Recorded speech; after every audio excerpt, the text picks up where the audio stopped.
Live from downtown Detroit, home of WDIV and Click on Detroit, Local 4 News at 11 starts now. He vanished from campus more than 80 days ago. Now a body pulled from the Red Cedar River is believed to be missing teenager Brendan Santo.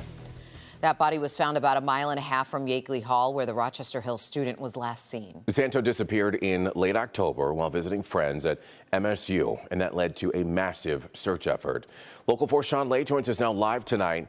And Sean, that search has come to a likely end. And we all were so aware of the search, seeing these flyers all over Metro Detroit, really all over the state and Midwest, missing Brendan Santo. However, police say the search for Brendan has come to a sad end, and this is how they're describing the discovery made today. The body is believed to be that of Brendan Santo, but identification is still pending. This area of the Red Cedar River is just a few hundred yards off a parking lot at Kircher Park in Lansing. This is the debris-filled area where a body was found early Friday afternoon. But what led law enforcement to this very spot? MSU Police and Public Safety tell us this was a planned, coordinated search to get the Oakland County dive team into the river right here. We did have an area of interest down here in the river that we were specifically interested in.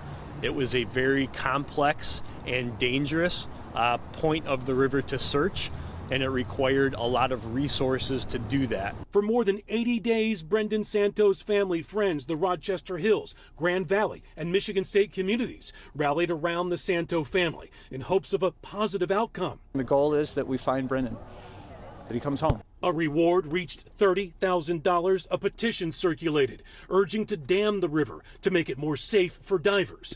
Michaela Bray was here searching when the discovery was made. It seemed odd to me that this kid could just vanish. And now she would like to see a memorial to Brendan Santo at this very spot. That's one way that MSU and our campus can carry on his name.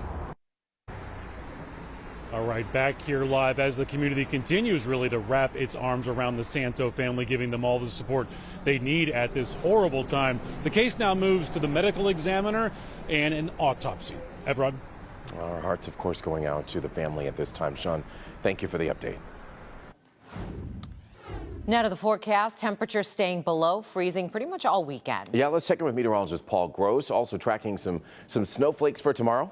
Yeah, not a big deal, Evrod. In fact, brand new computer model. This just came in, just updated into the computer here. And you can just see during the day, just periodic flurries or very light snow, little bands here or there coming through. The model may not have everyone depicted correctly, but they're kind of random. And then this front comes through during the evening hours and just kind of takes it all with it. So tomorrow, at very worst, we're going to see just a little dusting. This is not going to be a lot of snow tomorrow. And in fact, as we look at the weekend forecast, again, just periodic snow. In fact, the bigger deal tomorrow might be the wind gusts, gusting to 20 to 30 miles per hour during the afternoon. On Sunday, I think a mainly dry day. We may even get a little bit of sunshine, and there could be a few flakes to the south. So that we'll be watching for late Saturday night. But again, most of us a dry day during the daylight hours on Sunday. But then we need to talk about Monday, getting a little better handle on that snowfall. And we'll be back to talk about that in just a little bit, guys.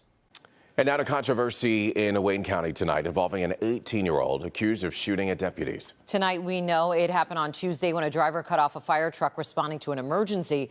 When deputies tried pulling that driver over, he sped away and then opened fire, hitting a patrol car. 18-year-old Alex Haley was arrested and charged. He's since been given a personal bond by a 36th District Court magistrate, a decision that has County Executive Warren Evans upset.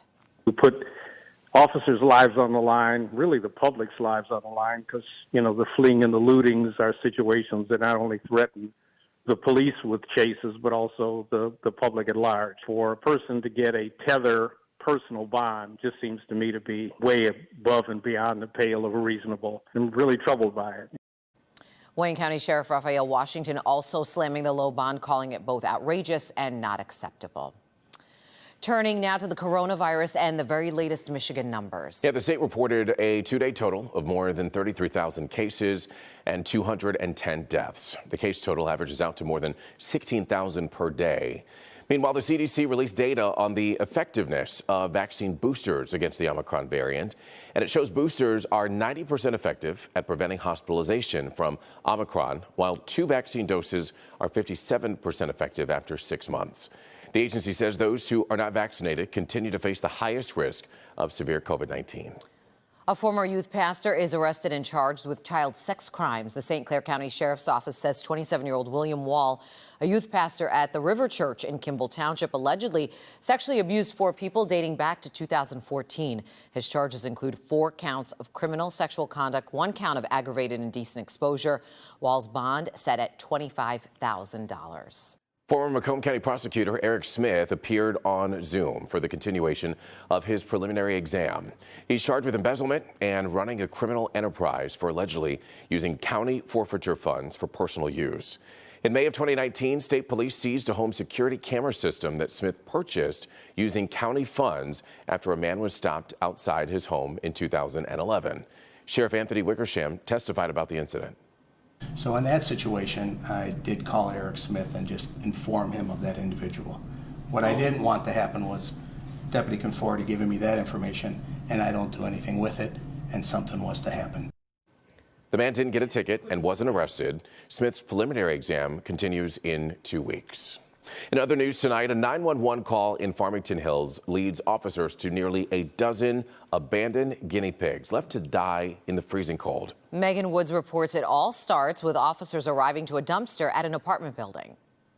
We spoke to the person who discovered the guinea pigs. They didn't want to go on camera, but what they did say is they heard that cage being dragged to this dumpster. And then when they came outside, they looked over in the grass, and that's where they found 11 guinea pigs struggling to survive in the cold. The heartlessness of a person to do something like that to such a fragile and innocent little animal. Guinea pigs are meant to live in 65 to 75 degrees, but early Sunday, when 11 of them were found in the grass, it was 7 degrees outside. Maliciousness or the evil of this person to dump such a fragile little animal, such a helpless little animal in an area, obviously, and under conditions that were obviously were going to result in these animals dying. Police Chief Jeff King said officers picked up the guinea pigs and brought them back to the police station to get warm. We started the process of the next step. What were we going to do with these animals now? We contacted numerous local veterinary clinics and animal rescues, and we actually had to go all the way out to Holt, Michigan to find a rescue that was willing to take all 11 of these animals. To help those guinea pigs get the happy ending they deserve brings a little more joy to the job. Maybe each one of those animals is going to get into a kid's life and make that child's life or that adult's life that much better for a long time to come. And the guinea pig rescue says 8 out of the 11 are pregnant. So if you want to help them with some extra supplies, we'll have that information on clickondetroit.com. Sandra, Everett? Yeah, and Megan, at this point, what about the person who dumped the guinea pigs in the first place?